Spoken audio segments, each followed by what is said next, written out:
Bharatiya Janata party రాష్ట్ర అధ్యక్షులు మరియు శాసనసభ్యులైనటువంటి కిషన్ రెడ్డి గారు, ఎండ లక్ష్మీనారాయణ గారు, శ్రీనివాస్ రెడ్డి గారు, ముగ్గురు శాసనసభ్యులు చేసినటువంటి దీక్ష, సంఘీభావం నిలవడానికి వచ్చినటువంటి విఠల్ గారికి, చేసి అధికార ప్రతినిధులు అద్దంకి దయాకర్ గారికి, రసమయ్య బాలకిషన్ గారికి, పెద్దలు మందారి దత్తాత్రేయ గారికి, అశోక్ కుమార్ యాదవ్ గారికి, వేదిక ఉన్నటువంటి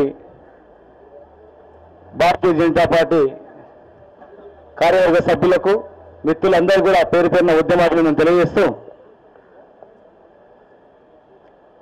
ఈరోజు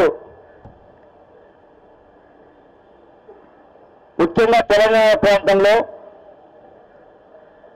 కరెంటు లేని బతకలేని పరిస్థితి.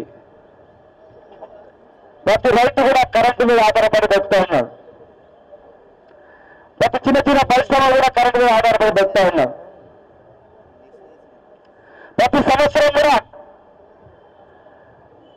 కరెంటు కొరతలు ఉన్నాయని తెలిసినా కూడా ఇన్ని సంవత్సరాలుగా పరిపాలించిన ప్రభుత్వాలు కనీసం ముందు చూపు ఆలోచన చేయకుండా కేవలం ఎవరైతే పోరాటం చేస్తారో ఆ పోరాటం చేసే వాళ్ళని ఎట్లా చేయాలి, ఎట్లా కొత్తలు ఎక్కారో ఆలోచన చేస్తాను, కానీ ఇప్పటిలో కూడా పరిష్కారం చేసే ఆలోచన చేయలేదు. కొంతమంది మాట్లాడుతూ వర్షాలు లేవా, కరెంట్ ఎక్కడి నుంచి వస్తాయని చెప్పని ఇంకా రకరకాలుగా ప్రజలను తప్పుదో పట్టించే విధంగా మాట్లాడుతూ ఉన్నారు. కరెంటు ఉత్పత్తి కావాలంటే ఒక నీళ్ళే కాదు, బొగ్గు ద్వారా, గాలి ద్వారా, సూర్యరశ్మి ద్వారా అనేక రకాల పద్ధతులు ఉన్నాయి.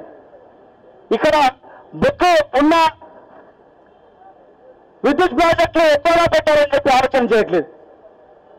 కేవలం ప్రైవేట్ వ్యక్తులకు ప్రైవేట్ విద్యుత్ ప్రాజెక్టుల పైన ఆధారపడి వాళ్లకు ప్రభుత్వం నియమించకుండా ఎక్కువగా చెల్లించి ఇంత భారం ప్రభుత్వం వేరేదని చెప్తా ఉంది. కానీ ఆ వెళ్తానికి లేదనే కారణం ఎట్లా పరిష్కారం చేయాలని చెప్పి ఇప్పటి వరకు ఆలోచన చేయట్లేదు. పక్కన శంకర్పల్లి దగ్గర గ్యాస్ ఉత్పత్తి అయినట్లయితే ఇక్కడ విద్యుత్ ప్రాజెక్టు రెడీగా ఉంది. కేంద్ర మంత్రి మరి చాలా మంది ఈ రాష్ట్రం నుంచి ఉన్నారు. ఇక్కడ ఎవరు కూడా దాని పట్ల శ్రద్ధ వహించలేదు. ఈ రాష్ట్రంలో ఉత్పత్తి అయిన కరెంటు ఈ రాష్ట్రానికి ఇవ్వకుండా ఇతర రాష్ట్రాలకు అధిక ధరకు అమ్ముతా ఉన్నా కూడా దానిపైన కూడా ఎలాంటి చర్యలు చేపట్టట్లేదు. ఇక కరెంటు సమస్యలే కాదు, ఆంధ్రప్రదేశ్ లో అన్ని సమస్యలే, ఉద్యోగ సమస్యనే, ఉద్యోగ జీతాలు పెంచాలన్న బీఆర్సీ ఉన్న సమస్యనే, 600 రూపాయలు అమలు చేయాలన్న సమస్యనే, చేనేత కార్మికుల సమస్యలే, రైతుల సమస్యలే, నెలకొకసారి అధిక ధరలు పెంచుతూ నెలకు 2 సార్లు పెట్రోల్ ఎప్పుడు వెళ్తున్నారు, డీజిల్ రేట్ ఎప్పుడు వెళ్తున్నారు, సామాన్య ప్రజలు జీవించలేని పరిస్థితి ఈరోజు దేశంలో, రాష్ట్రంలో మనం చూస్తూ ఉన్నాం. కనుక ముఖ్యంగా తెలంగాణ ప్రజలు, ఆంధ్రప్రదేశ్ ప్రజలు భారతీయ జనతా పార్టీ వైపు చూస్తూ ఉన్నారు. భారతీయ జనతా పార్టీ రాబోయే రోజులు మన కష్టాలు తీర్చుదని చెప్పి ఆలోచన చేస్తా ఉన్నారు. దానికి మానవుగా ఇంతకుముందు మా విఠల్ గారు చెప్పినట్లు ఒక రాష్ట్రాన్ని ప్రపంచ దేశాలను మొత్తం ఆకర్షితం చేసి ఈ రకంగా అభివృద్ధి చెందొచ్చు, చేయొచ్చు అని చెప్పినటువంటి ఒక మానవ రాష్ట్రం మన దేశంలో కనబడతా ఉంది. అలాంటి నాయకులు రేపు రాబోయే రోజులు ఈ దేశానికి నాయకత్వం వహించినట్లయితే, అలాంటి నాయకులు అగ్రభాగంలో ఉన్నట్లయితే ఈ దేశ సమస్యలను కూడా తీరిపోతామని చెప్పి కూడా ఆలోచన చేస్తా ఉన్నారు. ముఖ్యంగా తెలంగాణ ప్రాంత ప్రజలు తెలంగాణ రాష్ట్రం కావాలని చెప్పి అనేక పోరాటాలు చేస్తుంటే ఉద్యోగులు, అధికారులు, ప్రజలు, శ్రీరాములు ప్రజలు కూడా, సామాన్య ప్రజలు కూడా తెలంగాణ రాష్ట్రం వచ్చినట్లయితే ప్రత్యేక ఆంధ్రప్రదేశ్ రాష్ట్రం ఏర్పడుతుంది. అక్కడ మేము కూడా ఆయన బతాం, స్వేచ్ఛగా బతాం, కొంతమంది పెట్టుబడుల దారుల మధ్యన మేము నలిగిపోతామని చెప్పి సామాన్య ప్రజలు కూడా మద్దతు చెప్తా ఉన్నా. తెలంగాణ ప్రజలు మొత్తం కూడా ఉద్యమం చేస్తున్న తరుణంలో పార్లమెంట్ సాక్షిగా ఒక 4 రోజులు ఒక ప్రకటన చేస్తామని చెప్పిన తర్వాత మొన్నటికి మొన్న గతంలో 100 సార్లు మాట్లాడి మాట చెప్పిండు.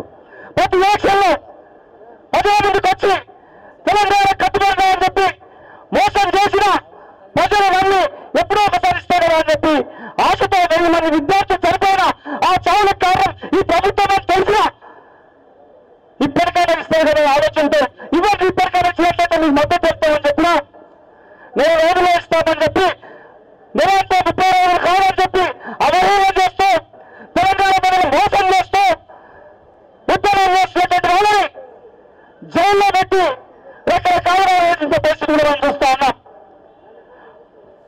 భారతీయ జనతా పార్టీ నాయకులకు తెలంగాణ జాయింట్ యాక్షన్ కమిటీ తరఫున ఖచ్చితంగా మీరు ఒక హామీ ఇస్తున్నాం. మీరు సమస్యల పట్ల పోరాటం చేస్తా ఉన్నారు.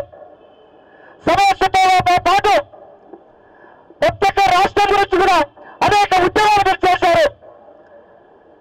తెలంగాణ రాష్ట్రం రావాలంటే పార్లమెంట్ లో బిల్లు పెట్టాల్సిందే. పార్లమెంట్ చేయడం తెలంగాణ రాష్ట్రం కావాలి.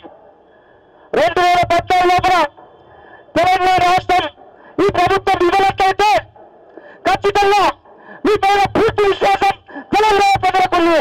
మీ పైన పూర్తి విశ్వాసం తెలంగాణ ఉద్యోగులకు ఉంది. మీరు ఏ సమస్య పైన ఏ కార్యక్రమం చేపట్టినప్పుడు తెలంగాణ జాయింట్ కమిటీ మీ పక్షాన్ని నిలబడుతుంది. మీ పోరాటం మరి మీరు అడుగులేస్తామని చెప్పని మీరు ముందు మీ వెనుక మీరు ఉంటారని చెప్పని మీకు హామీ ఇస్తూ మీరు నిరాహారం ఇచ్చారు. ఖచ్చితంగా కూడా రేపు అరెస్ట్ చేస్తాం. ఈ అరెస్టులకి ఈ ప్రభుత్వానికి కొత్త రాదు. సమస్యలు అడిగేటువంటి వాళ్ళని కాల్చి చంపారు. సమస్యలు అడిగేటువంటి వాళ్ళని మాయం చేశారు. సమస్యలు అడిగేటువంటి వాళ్ళని ఎంతమంది వాళ్ళకు వాళ్ళే చనిపోయే విధంగా ఆత్మహత్య చేసుకునే విధంగా ఈ ప్రభుత్వం కారణమైంది కనుక ఇది మన కొత్త నాడు. ఈ గతంలో పుట్టినటువంటి నాకు పోరాటంలో కొత్త రాదు కనుక ఎన్ని ఇబ్బందులైనా ఎన్ని